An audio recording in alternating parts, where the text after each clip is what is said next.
horizontal priority scale. Pretty self-evident, isn't it?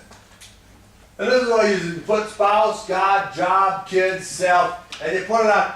Now, y'all have 24 hours a day, and y'all have to decide what's going to get your time and what isn't. What's going to win and what isn't. When you have a choice between two things, which one wins?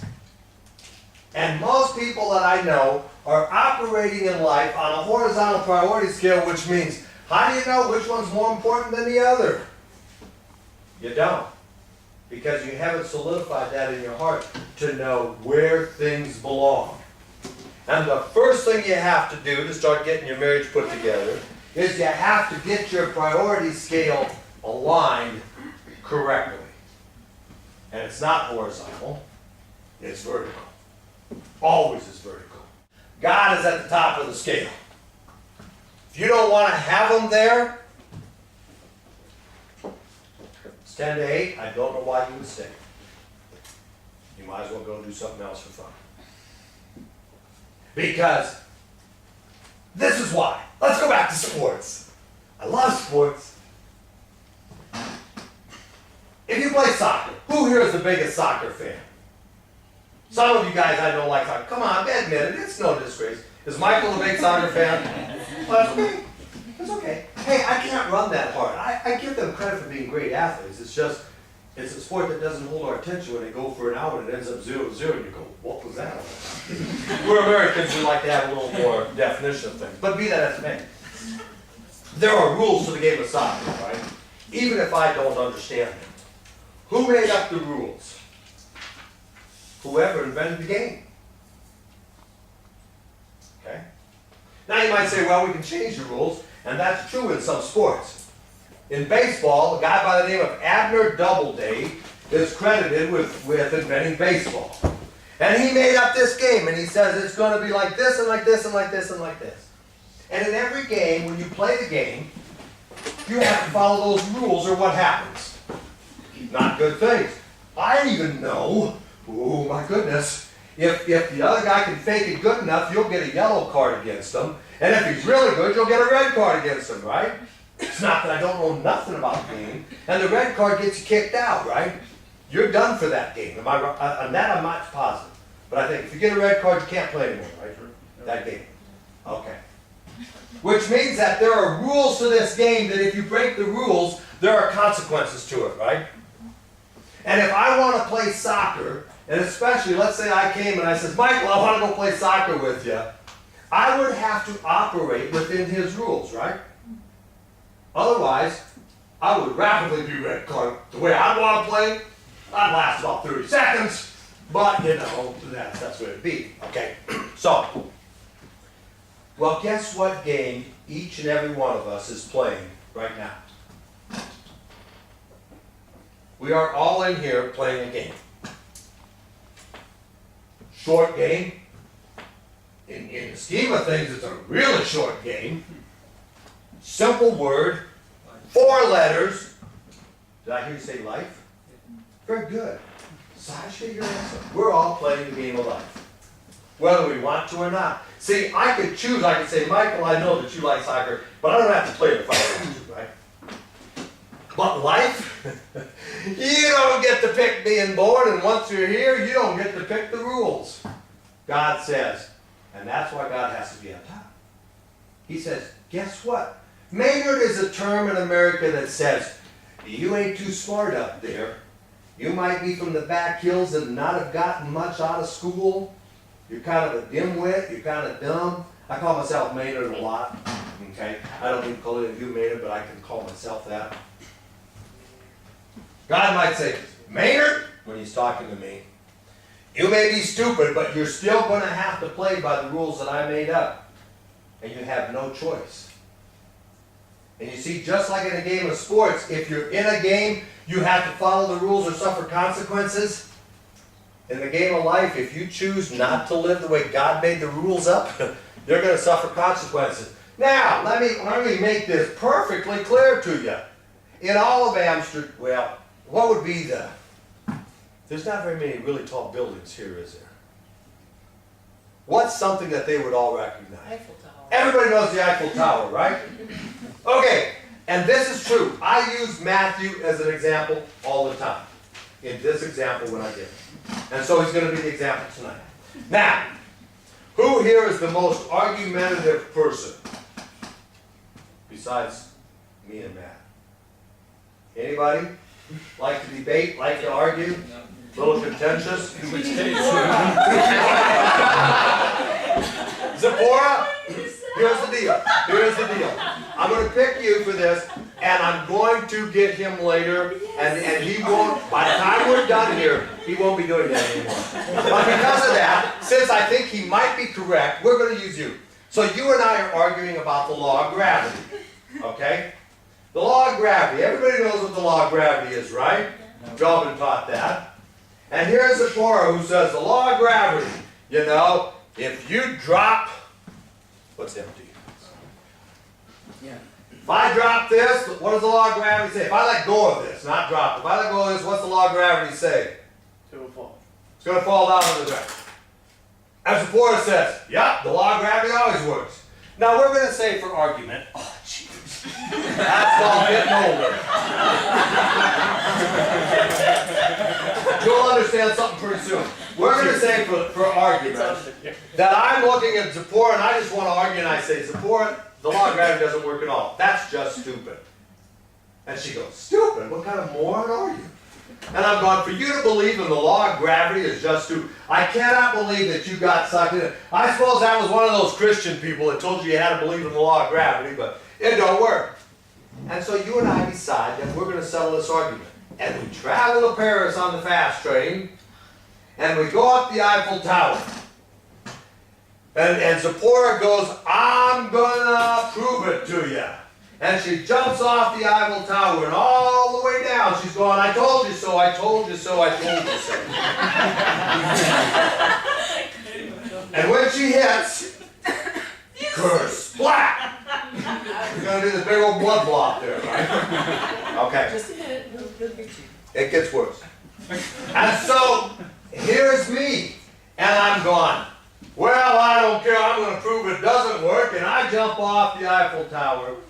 And all the way down, I'm going, it doesn't work, it doesn't work, it doesn't work. Look at this. You know what's going to happen when I hit the concrete. That little spot Zipporah made, long gone. There's a big old block. Now, here's the part that you got to really pay attention to. We're going to say that we took Matthew with us when he was 1 year old. Just one. And we went, Matt, what do you think of the law of gravity? And he looks up and goes, that's what I always do. He doesn't know nothing about the law of gravity. He doesn't know squat about the law of gravity. Never heard of it, could care less. But before Zipporah and I jumped, we threw Matt over. Now that's cruel, I know. Just bear with me. We threw Matt over, and all the way down, he's going, he was a happy little kid. Until he hits and they get this little, you go, why would I tell such a gruesome story, and what's the point of all that in relationship to this? Here it is. The law of gravity is one of God's natural laws. Right? Can we agree on that? It works under three circumstances. One, whether you believe it. Two, whether you don't believe it. Most importantly, three, whether you don't even know about it. You see, all of God's laws always work. They have to. And I no longer, at my old advanced age, feel sorry for anyone who wants to say, I don't believe it. God has given you that right. It ain't my place to somehow grab Matt by the head, this other Matt, and go, that's coming out of there, I'm going to make you believe if you, oh, so help me, you're going to believe. No, that's not my place at all. But I know what's going to happen to him, right? Just like when I say I don't believe in the law of gravity and I jump off, you all knew what was going to happen to me. It's not difficult to predict. Just like the person that didn't know about the law of gravity knew we all knew what was going to happen to him. I feel no sorrow for people that have been taught God's laws and say, I want to do something different. God has given them that choice. He's a little bigger on the totem pole than I am. But I do feel sorry for the people that have never been taught and do not know. That's my responsibility. Just like when you present the gospel to somebody, and they go, oh, that sounds good, but I think it's more important for me to watch the football match tonight. Whatever. It's your choice. But you've been given the opportunity, so when you turn it down, that's no slap against me, and that's nothing off of me, but I know what the consequence is going to be. But it's the person that has never had the opportunity to know how to do this, who is also going to pay the price. And you see it up in the first 3.5 years of our marriage. That was me. I've been raised Catholic all my life. My parents were married over 50 years before one of them died. And not at 3 years I didn't think I had a better marriage. But at 10 years of marriage, Rena and I knew that we had a better marriage than either of our parents ever did. And that's sad. And I was sad for my parents. And I tried to talk to them. And Dad was pretty stubborn, Grandma was pretty stubborn, and they would just choose to do what they wanted to do. And both of them did. And so they kept being unhappily married together. That's sad. They were my parents, so that one kind of broke my heart. But I see it all the time. In every country in the world I go. So God has to come first. Why? Because His laws just trump everything. Now, number 2, the spouse. When you get married, your spouse moves up to the number 2 spot above everybody. When Matt gets married, if Christine doesn't move up to number 2, and Rena and I move down to somewhere down the Thule, then there's a problem there. And right now, and see, spouse and kids aren't the same. This is where I like to get women. Women think that somehow their kids are the most important thing in the whole wide world. And if I don't look out for them, I don't know what I'll do. Because they're way more important than you are, you loser. No, they're not. Not if you want to be happy. Your husband has to come before your kids, ladies. Always, always, always. That may not be an easy thing. I'm not saying that that's an easy thing, but it's a simple thing. And see, when my kids were little, Matthew can vouch for this. This is what I taught them from the time they were little, when they can't remember until they could remember. I said, you can argue and disagree with your dad, but sass your mama, and you die. Goes back to Deuteronomy, choose life or choose death. I took that literally. And I said, you can choose. But if you ever sass your mama, I'll kill you. Why? Because mama ranks higher than you do. And don't ever forget it. I told them that from the time they were really little. Now, does that mean I didn't love them? Absolutely not. I had steadied all of a sudden, and I'm going, I want to do it the way God says to do it, which meant Mama's got to win. So Mama always won. Even if Mama was wrong, Mama won. And there were times when I'm going, you decided, what? Okay. No, I wouldn't have done that at all. But we were a united front because Mama always beat the kids. Now, here is where the kids, though, over time became confident. They knew that kids beat everything else. And it did. Then came my job. And see, men especially, do you remember back in Ephesians where it says, men, love your wives as Christ loved the church and gave himself up for her? What did Christ do for the church? Always put the church first. He died for the church. He always put himself down at the bottom of the pole. Bottom of the totem pole. That's where he was when it came to the church. Why? Because he was always a servant. Everything he did was to serve the church, to bring him to the Father. was never about himself. Here's where men get in trouble. They go, I want to be the head of the house so I can live large. In America, we might say, I want to be the head of the house so I can go out and buy a bass boat and make my wife get a job so she can pay for it. Because I got to go fishing. Or I got to go bowling. Or I got to play soccer. Or I got to, do this. Or I got to do that. Or whatever. All those things that he wants to do for himself when in fact he hasn't taken care of this one and this one. I'm not a multi-millionaire. I can't buy anybody out one way or the other. But one thing that happened in life and over a period of time is that both Rena and the kids grew to realize that Dad would always think of them first before himself. Now, I sometimes reinforce that in a nice way. One morning we're sitting there at breakfast and I said, kids, do you realize that if I didn't have you and Mom here, I could work just every Thursday and pay for myself just fine. So never forget that if it ain't Thursday, I'm going to work for you. I remember doing that. I'm not saying that was the best, but the point is, now, sometimes people get confused with priorities. And they think, well, if God's the top priority, that means I got to be in church 24 hours a day. No, this has nothing to do with time. This has everything to do with what's the most important to you and where you need to be. God will tell you where you need to be. But what it means is this. If I have to choose between God and my spouse on something, okay? Gee, I can't even hardly come up with a good thing like this because I know Rena so well and she would never do that. So let's say I'm married to Sluglet Susie, okay? Because I can't even say this about Rena. And Sluglet Susie wants me to go out and rob a bank. Make it really easy, Well, I'm sitting there going, would that make you happy, Sluglet Susie?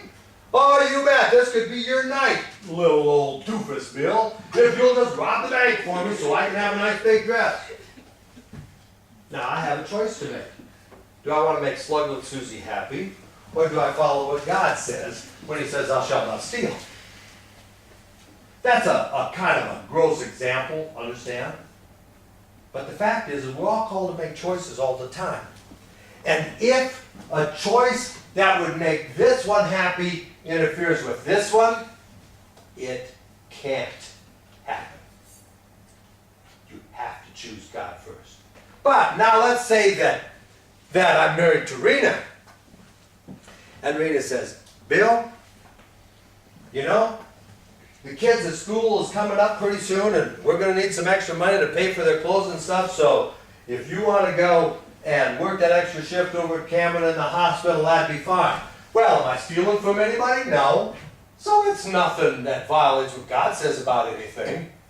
And now I know that Rena, the sweetheart, the babola of all babolas, would like that. And I go, be happy to. Not a problem. Why? Even if it meant doing that shift on Super Bowl Sunday. Night. I don't work Sunday days anymore. Why? Because self has to go down there. So if it doesn't violate anything, God doesn't violate anything there, then the kids come up. And the kids go, gee, we'd like you to be here and there and here and there. And I go, okay, can I work that out with my job? If it's super, super, super important, and I think that it's going to make a difference down the road, then arrange my schedule around so that I can be there. If it's not, I might say, kids, this is the third basketball game of 15 basketball games, and I do have to work a Saturday every so often. I'm scheduled to work. I'm afraid I'm going to have to work that day. You work those out, but what you really do is you set your priorities up so that a lower one never beats out a higher one. Never. You see, and you say, well, did you really do that in your life?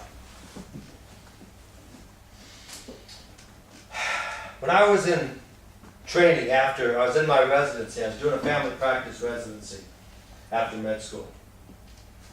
And I really like surgery. As I say in America, I like to cut. Give me a knife, you got a problem? This is what the surgeons say in America. When in doubt, cut it out. And that's my mentality. Let's fix it and get on with life. So I love to cut. I'm not one of these esoteric internal medicine, oh, let's think about this and get about 14 more tests and whatever. There's a place for them, but that's just not me, okay? That's all. I don't have anything against them except that I could never live that way. Well, I like to cut. And I thought about becoming a general surgeon. And I could have gone and done that. But I was talking with Rena, and I said, you know, babe, I'm thinking about going and becoming a surgeon. And she says, well, is that what you want to do? And I says, you know, I think so. I'm going, I really would like it. That would be a fun career for me to do. And she goes, okay. But by then I'd learned that lesson, right? Look at what anybody else that's done what you want to do, what they have. And in America, most of the surgeons were kind of grumpy people with families that were loser families, and they had a lot of money. But I didn't see too many that had what I wanted. And I said, you know, babe, if I go be a surgeon, I'm going to be gone a lot from you and the kids. And I says, as much as possible, while I believe I need to do medicine to support us, I would like to find a way to be around with you and the kids, because I'd like to be involved in raising them. And Rena, to her credit, said, well, Bill, you do whatever you believe you ought to do. Because by then, she trusted me and thought I was pretty cool. Didn't you by then? Kinda? A little bit? You bet. Good. She said, you do what you think you need to do. And I decided not to be a general surgeon. And I switched from family practice into emergency medicine because that was more of my mindset, so that I could at least have schedules that when I was there, and when I was home, I could be home. And I could work my schedule out and be with the kids and the family more. Didn't mean I was there every minute. I'm not saying that. But I could work my schedule around to be involved in their life more. Now, I made that decision, what's this, 2010? I made that decision 30 years ago. 30 years ago is when I made that decision. Before Matthew was born. Before Megan was born. Our oldest son was about 6 months at the time. From that time to today, do you guys have any idea how much money I didn't make because I didn't become a surgeon? How much more money I would have made over that time? Couple of $100,000 a year, Probably more than that. perhaps a month. Probably $10 million or more. Difference in what I made versus what I made this way. And people ask me, was it really worth it? And I go, yeah. I've never regretted that decision. Not because I have all the money I'd like to have, because I'll be real honest, I wish I was richer than I was. I'm just like that. But I have a wife that loves me. 3 kids that are awesome, that I'm very, very, very proud of. And a life that has come out the way I hoped it would. So is it worth the $10 million? Yeah. Because I know it would have happened if I'd have gone the other way. And it wouldn't have been worth it. And this life is a short life compared to eternity. So I'm thrilled by it. But that's why you got to have a vertical priority scale. Because otherwise it makes deciding way too hard. Way too hard. Here